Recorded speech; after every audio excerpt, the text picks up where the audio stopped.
Usai menghadiri KTT G7, Presiden Joko Widodo bertolak ke Ukraina. Kemudian akan dilanjutkan dengan kunjungan ke Rusia. Jokowi menjadi pemimpin Asia pertama yang mengunjungi Kiev dan Moskwa sejak konflik kedua negara terjadi. Presiden disebut berniat membangun dialog untuk menghentikan perang. Menurut Menteri Luar Negeri Retno Marsudi, dalam pertemuan G7, Presiden sudah menyampaikan misinya di hadapan para pemimpin negara maju tersebut. Presiden berharap adanya kesepakatan untuk mengaktifkan kembali rantai pasok global demi menghindari warga dunia jatuh ke dalam jurang kelaparan dan kemiskinan ekstrim. Presiden mengajak negara anggota G7 maupun G20 untuk memfasilitasi ekspor gandum Ukraina, serta meminta agar komoditas pangan dan pupuk Rusia tidak dikenakan sanksi. Bapak Presiden juga menyampaikan pentingnya dukungan negara-negara G20 untuk mereintegrasi ekspor gandum dari Ukraina serta ekspor komoditi pangan dan pupuk Rusia ke dalam rantai pasok global. Hal ini dilakukan melalui pertama tentunya yang diperlukan dukungan dari G7 adalah memfasilitasi ekspor gandum Ukraina agar dapat segera berjalan. Dan yang kedua, pentingnya mengkomunikasikan kepada dunia bahwa komoditas pangan dan pupuk dari Rusia tidak terkena sanksi.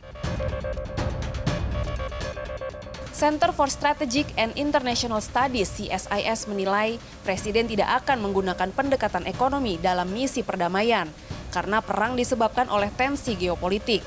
Selain itu, hubungan Indonesia dengan kedua negara berkonflik itu tidak terlalu intensif, baik dari sisi perdagangan maupun investasi. Namun, posisi Indonesia sebagai pemegang presidensi G20 tahun ini bisa menjadi daya ungkit untuk menjembatani perdamaian. Presiden berupaya menyelamatkan penyelenggaraan KTT G20 dan mengajak kedua negara yang berkonflik untuk membahas agenda pemulihan ekonomi pasca pandemi dan perang. Presiden sedang lakukan agar G20 ini bisa diselamatkan lah gitu ya, yang bukan hanya summitnya sebenarnya, tetapi agenda-agenda yang dibicarakan di dalam G20 tadi, KTT-nya sendiri ya itu kan sifatnya lebih formalitas, lebih seremonial, tetapi ada agenda-agenda yang memang sangat kita perlukan untuk pemulihan ekonomi setelah pandemi dan juga pemulihan ekonomi setelah perang ini. Ini adalah usaha yang patut saya pikir perlu diapresiasi dari Presiden. Walaupun kita juga nggak tahu apakah efektivitasnya memang cukup tinggi untuk itu atau enggak ya.